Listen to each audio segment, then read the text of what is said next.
Hi, my name is Arthur. This is the final episode of a three-part series titled The Thinking Catholic: Why the Church Still Makes Sense, a program of Rome Was Right, which defends the faith that built the West. If you haven't seen episodes 1 and 2, make sure you go back and watch those first, where we unpacked how the Church is misunderstood and misrepresented, and why her moral and supernatural claims still ring true in a confused world.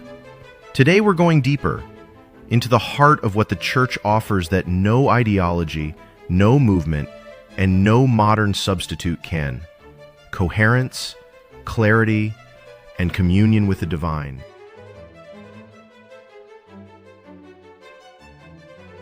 Let's begin here. The Catholic Church doesn't merely make sense. She makes sense of everything else. In a world that's lost its grip on reality, where people don't know who they are, what they're for, or where they're going, the Church remains the last institution bold enough to say, "You were made by God, for God, and your heart will remain restless until it rests in Him." That's not just poetic. It's the only explanation that answers the chaos around us. When the world forgets what it means to be human, the Church reminds us, you are not an animal with preferences. You are a rational soul, made in the image of your Creator. You have dignity not because the government gives it to you, but because God gave it to you from the beginning.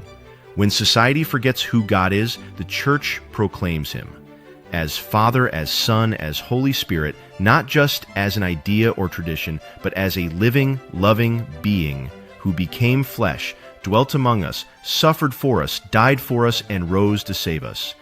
And when culture forgets what truth, love, and sacrifice even mean, the Church keeps teaching them, not with sentiment or slogans, but with theology, sacraments, and saints. You see, the Church is not just one voice among many. She's the voice that echoes through history, across cultures, empires, and ideologies, always proclaiming the same truth. Jesus Christ is the same yesterday, today, and forever. Hebrews 13:8. And because the Church is His body, she too remains. Battered, maybe. Bruised, yes, but unbroken. She makes sense because her foundation is not popularity, or profit, or political relevance. It's Christ, and Christ doesn't change. She is the guardian of moral clarity in a world that calls evil good and good evil, the defender of human dignity when culture reduces people to algorithms and appetites, the teacher of sacramental grace in a society that has forgotten what grace even means. For 2,000 years, through Roman persecutions, barbarian invasions, Islamic conquests, Renaissance skeptics, Enlightenment philosophers, communist tyrants, and modern secularism, she still stands. And not because her members are perfect. They're not. There have been Judas priests and cowardly bishops. There have been scandals that broke hearts and failures that hurt souls. But through it all, the Church keeps doing what she was founded to do: teach, sanctify, and govern in the name of Christ. No other human institution has lasted this long with this level of consistency. Not one. Empires fall. Ideologies rot. Trends vanish. But the Church, though constantly attacked, remains. That's not human perseverance. That's divine protection.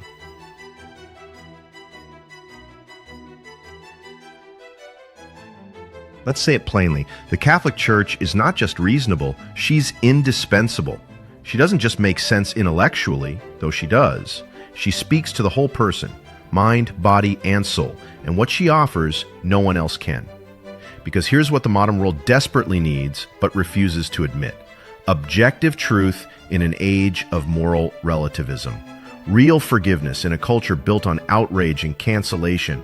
Sacramental grace in a world starving for supernatural strength. A transcendent purpose for suffering in a society that medicates every ache but never heals the soul. In other words, the Church gives meaning, not just facts, not just rituals, but meaning, coherence, direction, and ultimately, salvation. Where the world says be true to yourself, the church says be true to your Creator. Where the culture says live your truth, the church says live in the truth. Where society screams you do you, the church whispers you were made for more. This isn't oppression, this is liberation. Because the church doesn't ask you to chase your feelings, she asks you to form your conscience, to strengthen your will, to follow Christ, not as a hobby, but as a total surrender. And in that surrender, you discover freedom. The church doesn't tell you to reinvent yourself every 2 years based on your mood, your identity crisis, or your Instagram algorithm. She tells you to rediscover who you are, a beloved son or daughter of God. That identity is not earned, it's received, and from that flows everything else. Your mission, your dignity, your morality, your destiny. Yes, the church demands conversion, but only because she offers communion. She won't give you comfort without confrontation, but she will give you hope, real hope. Not motivational posters or Hallmark card theology, but the living, breathing, pierced and risen Christ. Because hope is not a feeling, it's a person, Jesus Christ, and He is still calling you home.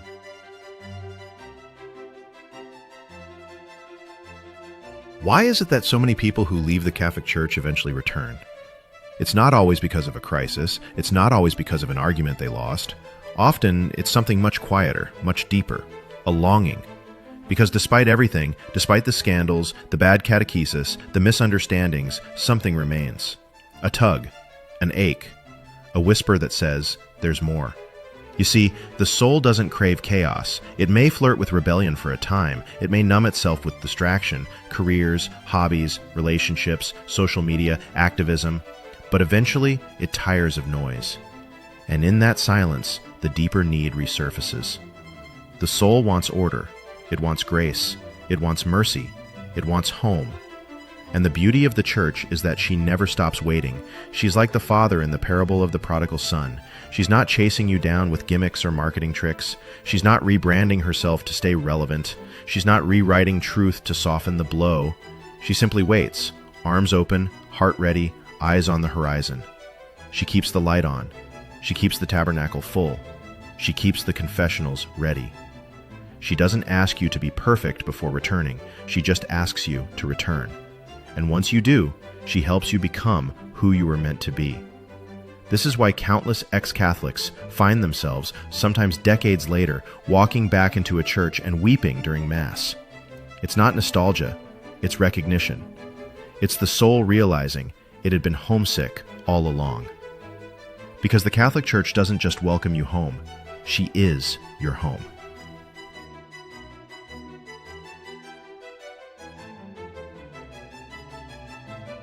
Let's be honest. The Catholic Church has been wounded, deeply, publicly, and repeatedly. And in many cases, the wounds were self-inflicted. We've seen the headlines, we've felt the betrayal. Some of the very men called to guard the flock were the ones who scattered it. It's painful, it's infuriating, and it's real. But here's the mistake many people make. They assume the failings of the clergy are the failings of the Church herself. They aren't. The Church is not defined by her weakest members. She is defined by her head, Jesus Christ, and by the holiness He calls us to. Yes, Judas was an apostle, but so was John. Yes, Peter denied Christ, but he also wept and returned and became the rock upon which the Church was built. For every failure in the Church's history, there is a witness of staggering holiness. Men and women who lived the gospel so fully that the world was changed by their presence. Look at the lives of the saints.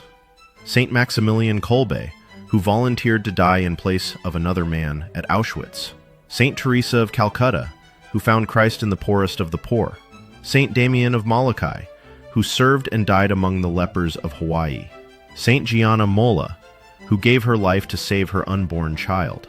Saint Josephine Bakhita, who went from slavery to sanctity. These are not outliers. These are what the Church really produces when she's healthy. Not corruption, but courage. Not manipulation, but martyrdom. Not self-preservation, but self-gift. So yes, call out sin. Yes, demand justice. Yes, hold bishops accountable. But don't walk away from the Eucharist because of Judas. Don't leave Peter because of the wolves. And don't give up on the bride of Christ because she has wounds. Every bride has scars, but this one is holy. If you want to know what the Catholic Church is, don't just look at the headlines. Look at the saints. They are her most accurate biography, and their witness continues today. In quiet convents, in bustling parishes, in hidden chapels, and in the lives of ordinary Catholics striving for holiness. The Church is not a museum for the flawless.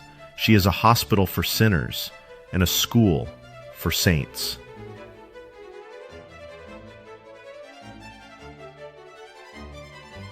We live in an age obsessed with applause. From viral tweets to TikTok trends, from likes to live streams, modern culture runs on affirmation. People don't just want to be seen, they want to be celebrated. They don't just want tolerance, they want applause. Every opinion demands validation. Every feeling demands affirmation. And the greatest sin in this new moral order? Telling someone they're wrong. But the Church doesn't play that game. She doesn't pander. She doesn't flatter. She doesn't baptize falsehood to keep a crowd. The Catholic Church does not exist to win followers. She exists to make disciples. And those are not the same thing. Truth is not a mood. It's not a trending topic. It's not a popularity contest. Truth doesn't change when the polls shift. It doesn't fade when the culture moves on. It doesn't bend to our preferences or evolve to fit our desires. Truth simply is. And that's what makes it so offensive and so liberating. Because while lies enslave, the truth sets you free. Free from sin, free from confusion, free from the tyranny of feelings pretending to be facts. As St. Paul told Timothy, the Church is called to preach the word. Be ready in season and out of season. Reprove, rebuke, and exhort, with complete patience and teaching, not because it will win applause, but because it will win souls. And that truth isn't abstract, it's not a philosophy, it's a person. The truth is Jesus Christ, crucified and risen, King of the universe, Lord of history, author of salvation, the Logos made flesh. He is the same yesterday, today, and forever. He doesn't change, and his Church doesn't either. So yes, the truth will offend. It has always offended. That's why they crucified him. But the world doesn't need a church that echoes its confusion. It needs a church that proclaims Christ, because the truth doesn't need to be popular. It needs to be preached.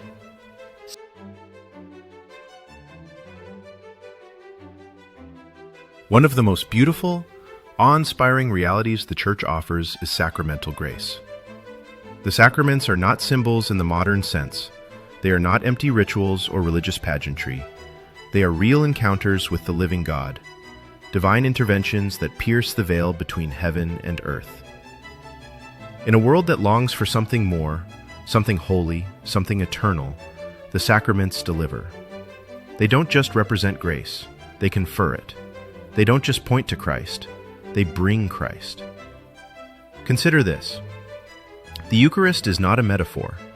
It is the body, blood, soul, and divinity of Jesus Christ, truly present on the altar, under the appearance of bread and wine.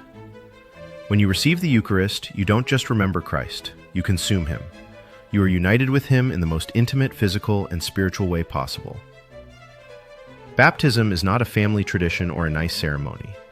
It is the moment when original sin is washed away and a soul is reborn as a child of God.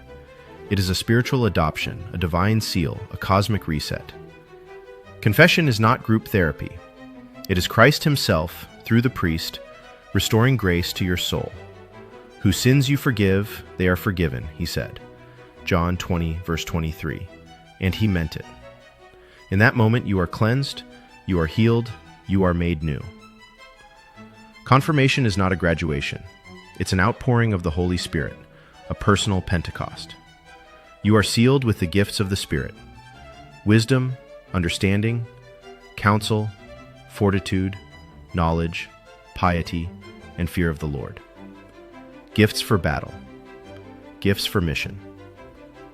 No other institution offers this. No philosophy can imitate it. No political party can rival it. The sacraments are not man-made. They are Christ-given. They are the Church's beating heart, the divine life coursing through her members. And they are what make the Church more than a religion. They make her a bridge to the divine, a ladder from earth to heaven, a living conduit of grace.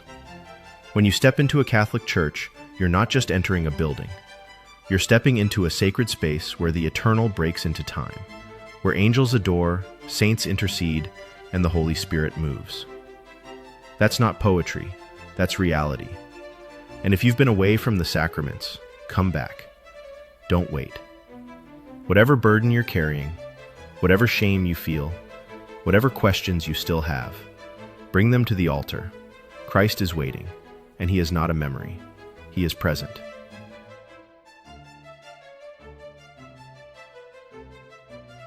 If you're watching this and you've been away from the church, come home. If you've been angry, confused, disillusioned, come home.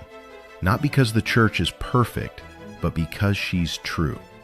Come home to the Eucharist, to confession, to beauty, to doctrine, to discipline, to grace. Come home to the only place where you're fully known, fully loved, and called higher. Come home to the church Christ built. If this message speaks to you, do something bold. Share it. We don't have sponsors or corporate backers. We have you. So hit like, subscribe, leave a comment, and help us reach more people who are hungry for truth. This is Arthur. Thanks for watching The Thinking Catholic, a program of Rome Was Right. And remember, the church still makes sense because it reveals the God who made you, loves you, and calls you home.